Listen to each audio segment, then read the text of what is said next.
All right, well, welcome everybody to Admitted, our YouTube channel here. We're going to work today talking about college applications and how to plan like a pro. I'm your host, Jeff Day. I run Tutor Doctor of Morris County here in New Jersey. And with me today, we have Jessica out of North Jersey, Tutor Doctor. We have Byram out of Albuquerque, New Mexico, Tutor Doctor. And we have Chris out of San Diego. So welcome everybody. I can't wait to get going with this topic. That being said, let's jump right in. So Chris, we've talked before, and when we think about the admissions and application and just the process in general, the summertime is a great time to start. But oftentimes I think parents don't know what to do during the summer leading into the fall, and then sometimes it's just a little too late. So if you can, how should parents best use their summer from a timeline perspective? Well, thank you, Jeff. No, I appreciate it. Having had 3 of my own kids that have now gone through that whole season of life, where my gray hairs come from, I can speak a little bit of experience, plus the thousands of students we've all helped locally. There's sort of a dynamic tension, if you will, that happens, right? We all want our kids to enjoy their last summer before they start the senior year. But interestingly, that's not really in the cards if your child's going to go off to college. I would refer people back to our other prior videos for all the details and timing for things like SAT prep and other factors there that should best be done in the years prior. But answer one, Jeff, to your question is, if you have not yet done any preparation for the SAT or ACT, that needs to happen during the summer between the junior and the senior years. So we have plenty of other videos on that, and Byron will address that a little bit as well. But that's job one, because of the very finite dates that those exams are given in the fall. And those need to be concluded by probably no later than Christmas or Hanukkah of the senior year in order to have scores that you can submit to colleges. So stay tuned for more information on the essays and the whole applications process. It's best in the summer, about as soon as after school concludes in the junior year, to start brainstorming topics and go to the individual websites of your targeted colleges, which, let me go back, another action item I may humbly assign to people: create an Excel or Google Sheet list of all of your colleges that you're interested in. Estimates vary, but you should have somewhere between 10, 15, maybe even 20 colleges to start from the beginning, and then whittle that down pretty quickly to maybe 10 or so. But what you want to do is list down the universities or colleges you're interested in. Go to their websites, find the average GPA for last year's admitted freshmen. The average GPA, each college will have that on their website. Their average SAT score, average ACT score, and then build out those columns for all sorts of other factors you may wish, urban, rural, suburban, or any other factors. But use that right away as the basis for your comparisons. You also want to take a look at when their applications will go live. Do they subscribe to the Common Application, otherwise known as the Common App, or do they have their own? And there's some university systems now that have broken off, and their University of California has the UC app, and there's different things going on. But take a look at those applications and those essay requirements. See what prompts that they expect, and basically start your rough drafts. The new Common App will launch on August 1. Jessica will go into more details on that, but you can build out in the Common App. Sign up for that if you haven't done that as well. A lot of action items going on here today, but do register in the Common App application. Get your colleges in there, and then when it rolls on August 1, your colleges will be carried forward, to my understanding. So you won't have to reload them, but you will be able to take a look at this year's prompts, get some ideas, maybe brainstorm a little bit on AI, and then go through that and just start using that as a warm-up. But the prompts typically don't change radically year to year. So you can start getting those to about 85, 90% during the summer. And then once the full app launches on August 1, then you'll see what those prompts are, and then you can begin to work on those. You'll also want to find your college essay support team. You'll want to contact your local Tutor Doctor office, or if you have another college planner that you're working with, see who they would recommend to help you prepare your college application or essays. Completely different. And by the way, the applications have to be filled out too. Very, very busy time. So to your original question, what should parents be doing is planning out these 5 different activities for their summer, in addition to their summer vacations, staycations, family gatherings, everything else. Because what you don't want to do is hit back to school time Right. only to find you got nothing done over the summer and you're not going to sleep from Labor Day to Christmas Day. So that's really the key. And then also you want to take a look at the colleges to see whether they're test optional, test blind. There's a new requirement out there called test recommended, which you may as well consider as test required for all intents and purposes. And so that's really what you'll want to do in complete the SAT and ACT prep if you've not already completed for these. Plan out your college essays and then make sure you got a good support crew for the essays and applications that you'll be filling out in the summer and into the early part of the school year. All right, perfect. Thanks, Chris. I appreciate that. There's a lot of information. I thought I was going to sum it up, for parents. It sounds to me, and what I also advise that, some of my parents is it's all about organization, right? It's all about planning things out and not leaving it till last minute. Far too often, I'm sure I speak for all of us, we get the panicked calls from the parents on what to do, how to do it. They haven't done anything for the SAT themselves. They don't know where they're going. All of this can really be curtailed with a proper plan. A couple other questions that I have, that we over the course of the year is there different timelines when it comes to, well, my son or daughter knows they want to go to this school and this school only. Like, does that change things versus, they've got 3 schools that they want to go to. They're going to apply early decision, things of that nature versus the state, decision-making process where, you're going to go through standard admission.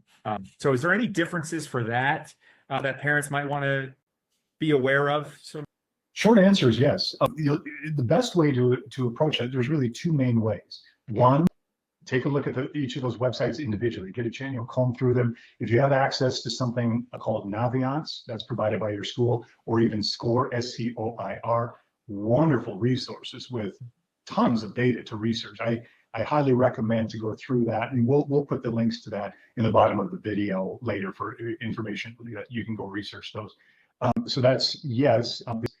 Find somebody who's been through this several different times. Again, Tutor Doctor, your local Tutor Doctor office is a great resource to contact. And if they don't directly support that service, they can refer you to partners that they have in your local area who can answer those very questions for you. What I would highly recommend is do not DIY your college applications process unless you are a professional college planner yourself. And even then, working with your own kid might be a little. Yeah, great. No, I appreciate that. So again, organization from our parents, understanding what the goals are, what the goals of your student is actually, or the goals that they are.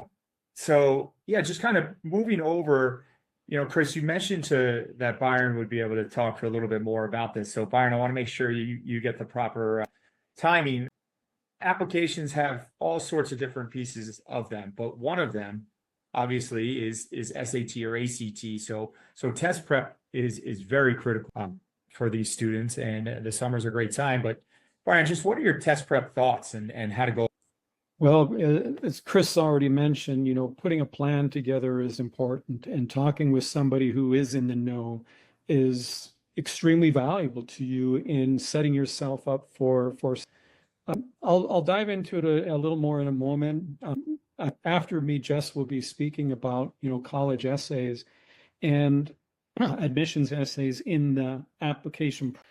I want to differentiate right now between college essays and essays in the standardized test. Okay, and there's some really important developments. If you haven't heard, as of January of this year, the College Board announced that the essay portions for the SAT are not going to be admitted. So that's huge. So if you're thinking essays, make sure you're talking about the right one, right? And and make sure that is a good one, okay? Because that's a really huge and important part. While the ACT still does offer an optional written essay portion, it's really important for you to do your homework when you're doing that discovery work of reaching out to the colleges and find out, hey, what is it what are they looking for? Are they looking for an ACT or an SAT? What kind of a score matters? Are they, if I submit an essay, are they even going to consider it? Do they want one? So there's reasons that the College Board made the decision that they did, and basically it comes down to that they really believe that there's other ways to demonstrate mastery in essay writing. So very few schools are insisting upon it. So you need to ask and make sure. And then when you are submitting an essay, make sure it's a really, really good one. So one of those places that you can demonstrate that is in like an AP exam, for example, right? And that is often taking the place for so let's talk about why it matters to have a good score in your SAT. It matters, and Jess will get into it about your college admissions essay, but it also matters to have a best score in your SAT, and that starts off by having a good plan together, right? And once you put a good plan together, you're going to do a baseline test, and we're going to, Tutor Doctor, we're going to offer a full-length baseline test to really assess where you're at, and that's going to give us a good handle on what is your working knowledge of being able to write a good essay. So, and then we'll take all that information, put together a customized plan, and get you working towards a solid plan that's going to get the best outcomes that you're looking for, because what you're looking for is a best score, whether that's a super score or a single test or somewhere in between there. You're going to want to demonstrate. Right. So does a good score matter? Well, there's at least three main reasons why a good score matters. And primarily it's a measure of your academics. Okay, so you want to be able to demonstrate that. And I'm seeing that the sun is coming through and I look like I'm in jail right now. But there's a second reason is that, colleges will use those scores in measuring or assessing and comparing applicants, especially, if you're of a diverse educational background, or even in test optional schools, right? So they're going to be looking at it for those reasons. And third, a great reason, and most of us are going to be looking for receiving some kind of merit-based scholarship or financial aid. Your good score will boost your chances of getting the kind of award that you would like. So test prep, we've talked about it a lot in some of our other videos, but as it relates to this subject today at hand, when it comes to scores and essays, those would be my subject. Perfect. I appreciate that. I think we all agree with you. One thing that Tutor Doctor does very well is the full-length tests and our ability to determine baseline scores, discuss the importance of scores, how to get better scores, things of that nature. So definitely appreciate the input on that. It's not just a baseline score, right? We're going to start there, right? But we want them to take those practice tests multiple times every 3 or 4 weeks. Absolutely. And that's really going to be able to help us measure their progress and keep them on track to where they want to go. Yeah, I know sometimes that the students don't love that, but at the end of the day, when they do see the results on the one that really counts, I think they appreciate they did put in. And Jeff, that speaks to what we were talking just very at the beginning, coming up with that list of colleges and listing all of the SAT and the ACT scores for each of them. So then that way you can create the average of them or whatnot, but that'll give you that goal. And as Byron said, with that initial score, then we see what the desired and that gap between is what needs to be filled during their preparation process. And the motivation you mentioned many times by having that goal and knowing, well, I'm 300 points away. Now I'm down to 100 points away. And, Right. They see that progress. It's not nebulous out there. So that's another reason why that practice test Byron said is so important at the start of the process. Yeah, agreed. I think the way we approach it, it makes it very tangible for our students. They can go get it with whatever their goals are. So I know I do want to transition over to Jessica because, in our college applications and how do we plan for it, the essay is a big part. And I think it gives a lot of people some anxiety, quite frankly. But there's a way to go about it, and Jess has done such a nice job over her time with Tutor Doctor here. But Jess, just real quick, like how does the college essay differ from other essays that they've written in the past, and what are some to watch out for? Well, so it's interesting with the college essay. A lot of kids just do. They get freaked out about it. They don't really know what to write, what to do, So typically, over the years, I refer a lot to college coaches. There are ways that they come up with a topic. It's a brainstorming of who this student really is. That's what these especially some of the very high level Ivy League schools, they want to know, out of all these 20,000 applicants, why should you? Really? Why should we choose you? And I have some really great stories and examples of students of ours that have, one of the moms called me up and said, "You're not going to believe it. I got a call from every single one of my son's colleges saying what an unbelievable essay he wrote. And guess who'll ride to Harvard?" And that's unbelievable. It's because primarily of his essay. Granted, he was an incredible all-around student. But I think that to brainstorm, what are you as a student, as a person? Why are you driven to want to be an engineer? Why are you, driven to do 500 community service hours? What is it about you as a person, as a student? That goes all the way back, possibly to experience you may have had as a little child. I had a student who got into Cornell for biology, and we had to pull the information out of her in order to come up with a topic for her essay because she was so specifically class and goal oriented. She had to dig really, really deep to find out, within herself, what makes sense for me to write about, which is why I want to go into plant biology. So it's something, it's very different than writing a structured essay or an analytical essay or an argumentative essay, or it's really about you and your writing skills as a junior, soon to be a senior, really come out in this.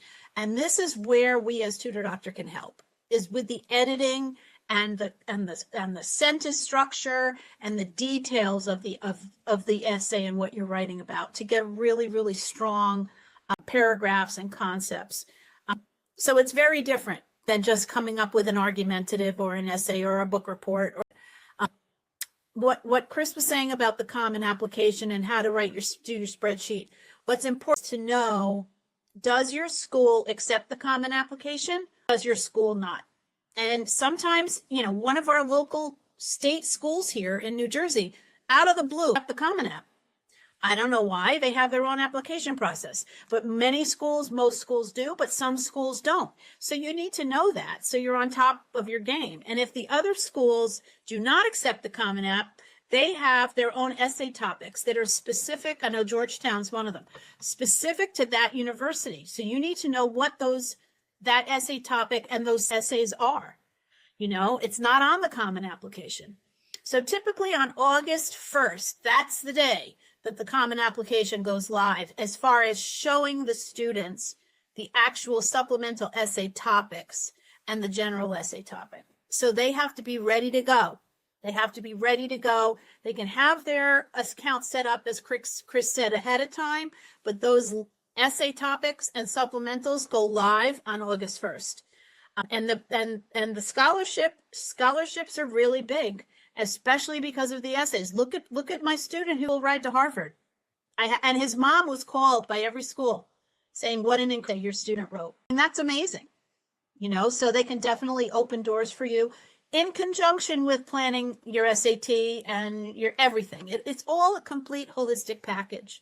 And I think that's one of the most important things is planning ahead, knowing your goals, knowing when to do things, and we can 100% help you in advance. So nothing is a surprise, and it can alleviate anxiety causing more.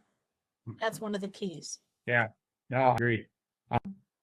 Alleviating anxiety, I think it all, is combined, whether it's the essay portion of the application, whether it's test prep and getting ready to be able to put that score on, planning.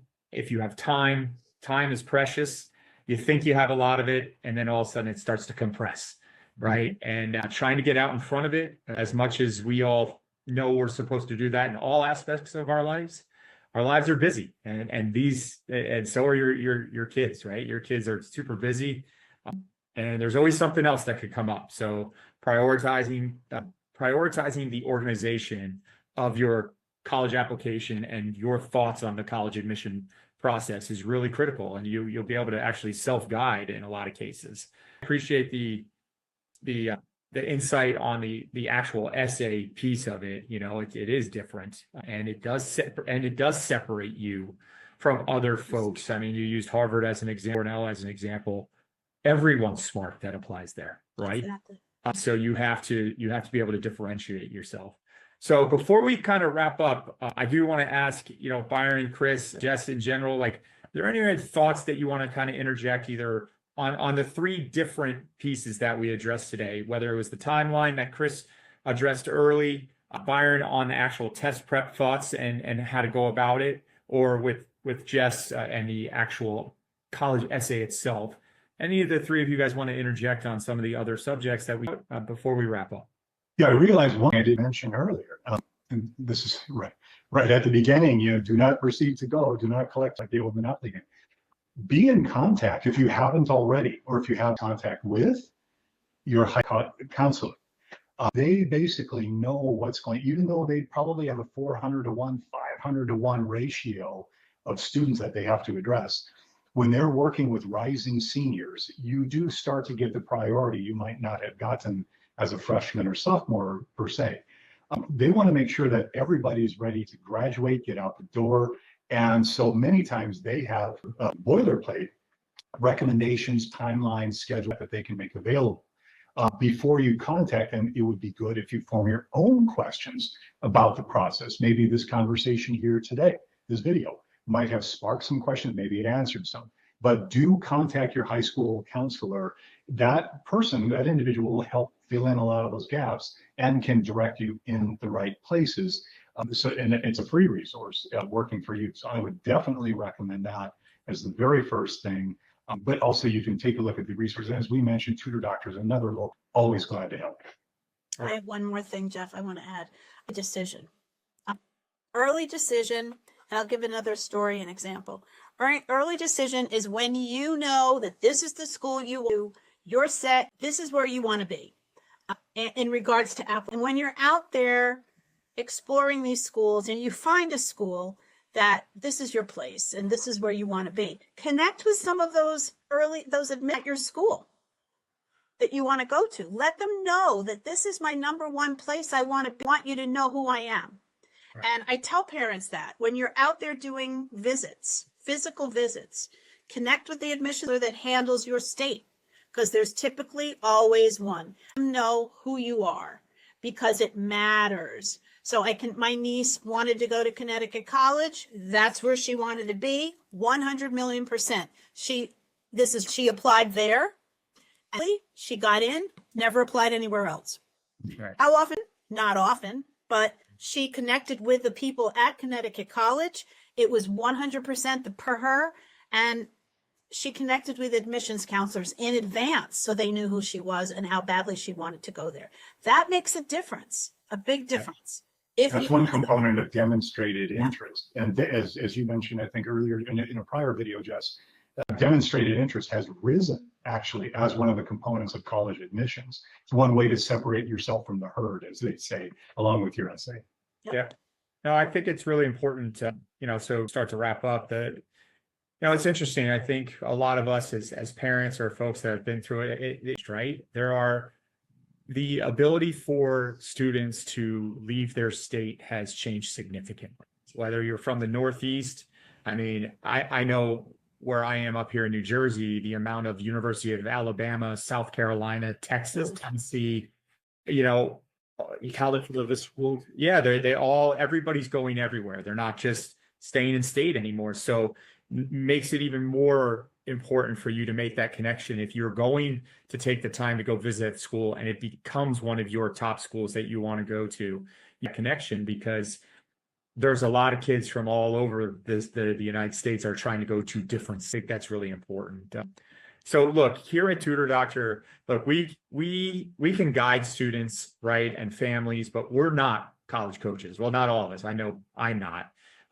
There's a big difference between brainstorming for an essay and then actually writing the essay, right? College coaches have the expertise and knowledge of the colleges and universities that you're looking at. Chris made a great call with your actual school counselor. They also have that knowledge of those universities, the environments, the different merit aids that can come up with your scores and how you go about applying academic history.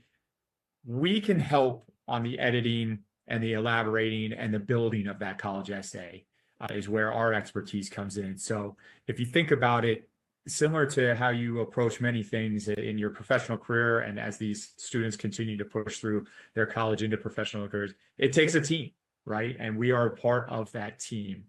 But so is a college coach, so is your high school counselor. But if you combine them with a lot of organization, you have a much better chance of success, goals that you're looking to achieve. So guys, I really appreciate you being on today. Looking forward, I always these conversations, and looking forward to the next one. Thanks everybody. Thanks, everyone. Thank you. Thank you.